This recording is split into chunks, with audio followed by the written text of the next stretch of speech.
Dan, what do you think of the Weaver signing for the Mets? I agree. Diaz should be a Met. But let's see. So we got Clay Holmes, Devin Williams, Luke Weaver. They're going to get Aroldis Chapman next. Maybe Goose Gossage. See what he's up to. Yeah. Get these former Yankee closers here and just keep adding to the pile. Look, I don't hate it. I mean, I got to be quite honest with you. I don't hate it. I mean, Luke Weaver. Look, relief pitchers are like weather, right? They're fickle with each passing day, one year to the next. So I think that Weaver's due for a bounce-back season here for the Mets. You know that he's got closing experience, which you like.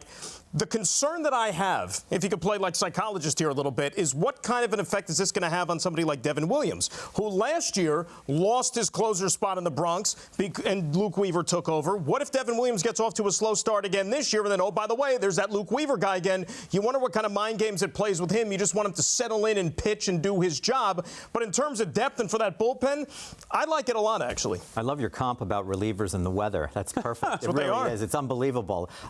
Look, there are things to like about Luke Weaver. He's really hard to get a hit off of. Last 2 years, 5.6 hits per 9 and 6.4 hits per 9. That's pretty good stuff right there. The weird thing to me is, though, that he gives up home runs. Yeah. He's one of only 3 relievers in Major League Baseball to give up double-digit home runs in each of the last 2 seasons. That's not exactly elite company there that Weaver is on that list with. No offense, fellas, but you gave up a lot of long balls. So there's some things to like here, and there's some things to be a little wary of. And, I think Met fans ought to get used to the fact that this guy's going to give up a bomb that's going to cost them a game at some point. I know it's the lot in life. He did it to McNeil in a Subway Series. McNeil, Springer, do I need to continue? Right. Last year, he gave up a ton of big home runs, and to basically was a point we didn't want to see him anywhere near a big game. To me, this signing boils down to what version of Luke Weaver are you getting? Because 2 years ago, the Yankees don't go to the World Series without this guy. He came in and was the ultimate fireman. He stepped in the closer's role when Clay Holmes couldn't do the job and was instrumental in their postseason success. Last year, he was awful in the second half of the year. I don't know if he was tipping pitches. I don't know if it was a crisis of confidence, but it clearly wasn't the same version of Luke Weaver. I have to admit, I am not the least bit surprised that Devin Williams ended up as a Met when you consider David Stearns had him for years with the Milwaukee Brewers. When I saw this one getting ready for the show today, I understand your reaction and I understand your fatigue. You're like, enough already with the Yankee guys. I get it. I totally get it, especially a pitcher who over the last 2 months of the year couldn't get anybody out. Well, that's the thing. Williams as well. He was a failed Yankee closer. Clay Holmes, failed Yankee closer. Same thing with Luke Weaver, failed Yankee closer. I'm not opposed to signing certain Yankees. Obviously, Soto I love. Well, I wouldn't mind getting Bellinger in here for the Mets as a need. And I'm not opposed to taking a flyer on some bullpen guys. But my God, I mean, they're going to this well way too often.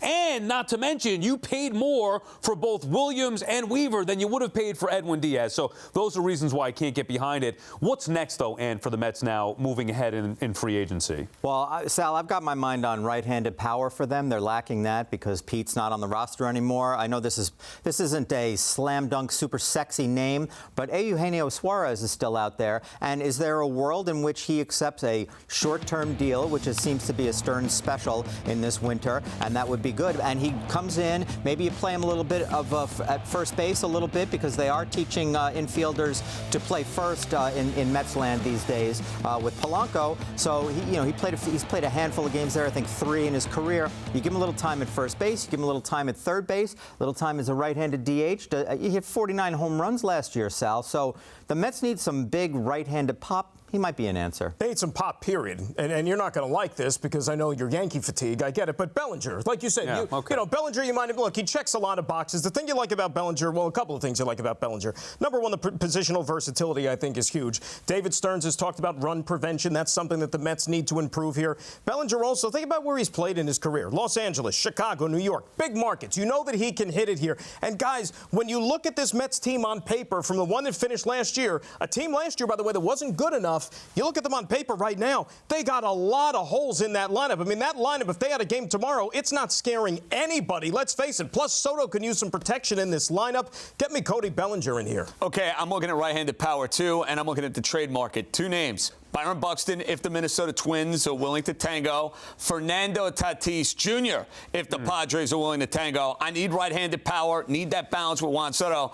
And I know you're going to kill me. More Yankee fatigue. How about Michael King in the rotation, Sal? Why not? Another Yankee. Buxton's always hurt, though. That's the only thing Good about pitcher, Buxton. though. He's Real good pitcher. I can, like, enough with the Yankees. I don't even mind King, but it is becoming a ridiculous thing here. It's every guy that they're signing is from the Yankees, and usually it's a Yankee leftover from their bullpen. King will be okay. Bellinger will be okay. The other You're ones, not I'm not so concerned with sure. the splits with Bellinger? I mean, he really raked. I don't think. road, too. Look, he's not going to provide the power bat that they need to replace Pete Alonso. However, he is versatile, can play center, left, and first base, so that's appealing to me. I'm not going beyond 6 years for Bellinger. No. And even at that point, if the Mets are reluctant to go to 5 years for Pete, why am I going for 6 years for Cody Bellinger?